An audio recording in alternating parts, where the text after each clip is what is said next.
roast on both before Professor Heilman gets to tell his side of the story, is Dominic Denoto.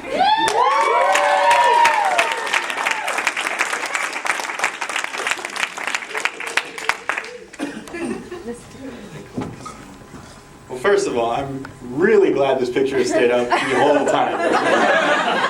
I couldn't think of a better background for the rest of this night, so this is really great. And before I get started, I really want to give a thank you to Stefan and Cyrus for putting this together.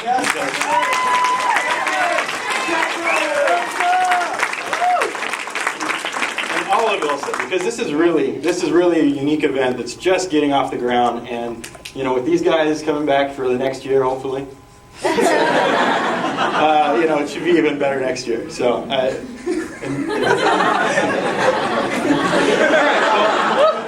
he's getting antsy, I can tell already. So, without further ado, let's talk about Professor John Heilman. Can this man make a first impression, or what? I'm sitting in my first law school class, and in walks all black suit, crisp, perfectly coiffed hair. And I'm thinking, this is amazing. I walk up to introduce myself, but you know, I was a little hesitant because really what was in my mind was the Paul Mitchell Academy.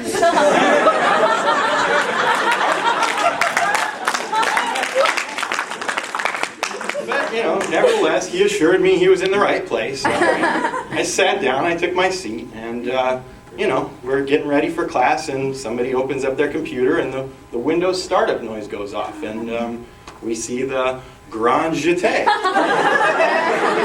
I go, this guy really doesn't know where he is. The Arthur Miller Studios are on Adams. You just go down Harbor and take a right. That's a dance studio. Professor Matthews got it. So, you know, throughout the year, having Professor Heilman reports, we got to know a lot about him. You know, he you know, talks a lot about himself. He's a little egotistical in that way. But you know, he hasn't always been graced with the sunshine of beautiful Southern California. He grew up in the Midwest. I think Cleveland. I mean, he can correct me if I'm wrong. And you know, back in Cleveland, he was a lot tougher than you guys would expect. He was actually varsity hockey at his high school. Now, full disclosure. His high school didn't field a hockey team. He just got the jersey because he thought he could make it into a cute outfit.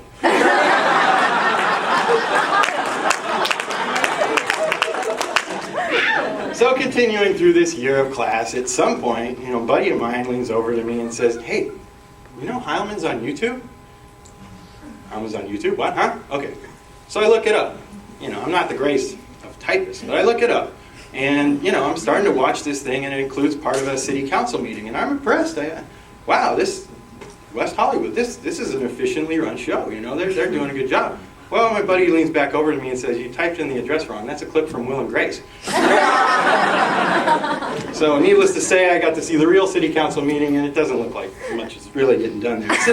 Since we're on the topic of West Hollywood, after my law school career, I'm going to be running for City Council of North Costa Mesa. So support me in that. And if that doesn't work out, I'm probably going to take my campaign over to East Fountain Valley. So look out for that. No, but I mean, he does hold a lot of power. During my first year, he was actually mayor of West Hollywood. Now he's just on city council, but the mayorship rotates, and during our first year, he was mayor of West Hollywood. And so, like our team, I bid on one of the nights to go out with him in West Hollywood. This was at the Pilf auction in my first year, and you know, that mayorship, you know, that power, that's pretty influential. It's a good friend to have when you're out there. We were slated to go to Area Nightclub, which is pretty hot spot. I'd never probably have the opportunity to go out there without this kind of, you know, friend by my side. And really, what the power got us was, I mean, normally, you know, instead of having to blow both bouncers to get him, we only had to blow one.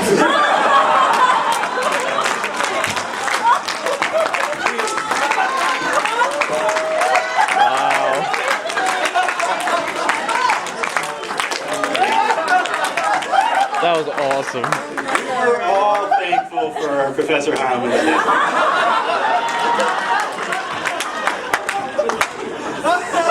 So much like our team, we had the assignments handed out to us at the bar, and mine was find a date for Professor Heilman. I thought that was a fun challenge, I'm scouting the place, but I'm also talking to my colleagues that had come with me, my other students. I look at everybody's card. Hey, what'd you get? Find a date for Professor Heilman.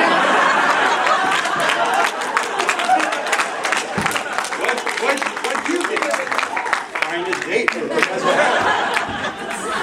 What did you get? Find a date for Professor Heilman. So, we had some self-serving interests, I think. But really, that night out, he was a very good wingman. We spent a lot of the time on the dance floor together, dancing with like 2 Swedish models. It was pretty sweet, and we're dancing, having a good time. Only later to realize they really just wanted hair tips from him.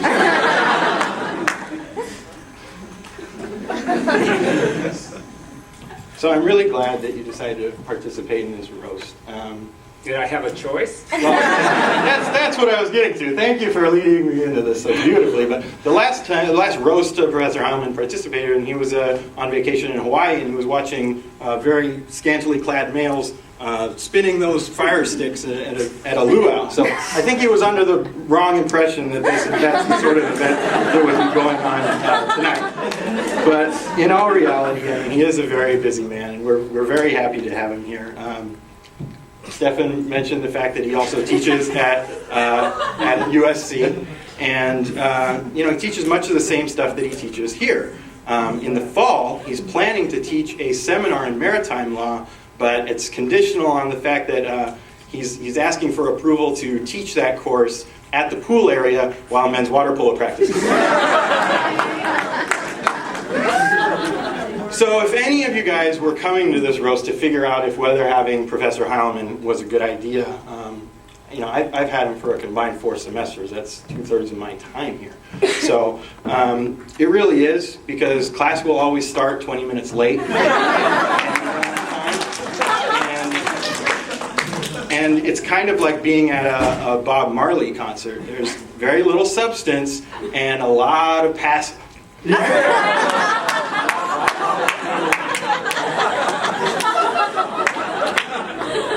So I was going to wear my hair in the faux hawk tonight as a tribute, but Jimmy Fallon caught me on the way in and said that he'd press lawsuit if I did that. So that was nixed. But in all reality, we're roasting the Professor of the Year, and it's a well-deserved honor because he just does so much for this place. Especially for our graduating class. With the ASP program and his assistance with that, and the multiple classes he's taught, at least this graduating group going out, that we've been just very thankful to have him throughout our whole tenure here.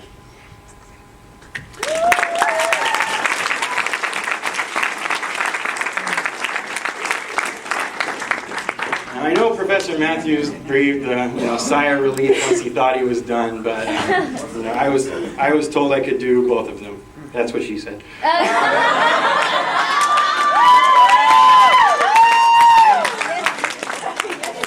If Professor Matthews has to get up and leave in the middle of my speech, that's okay. I think his wife's pregnant and expecting another baby. Matthews, I was actually in an office next door to his, and he was kind of lashing into an older student who was, I think, doing an independent study paper for him. And I knew that I had Professor Matthews coming up in the next semester, so I kind of wanted to at least introduce myself. So I, very courteously knocked on the door, and, he was very accepting of meeting with me. He put down the bottle of scotch, and came over to the door, and as he reached to what I thought shake my hand, he picked up the trash can and vomited. But, he apologized, so it's fine, This lights out thing isn't helping me. I don't know. I'm the blind guy here. Really, probably worse vision than this old guy up here.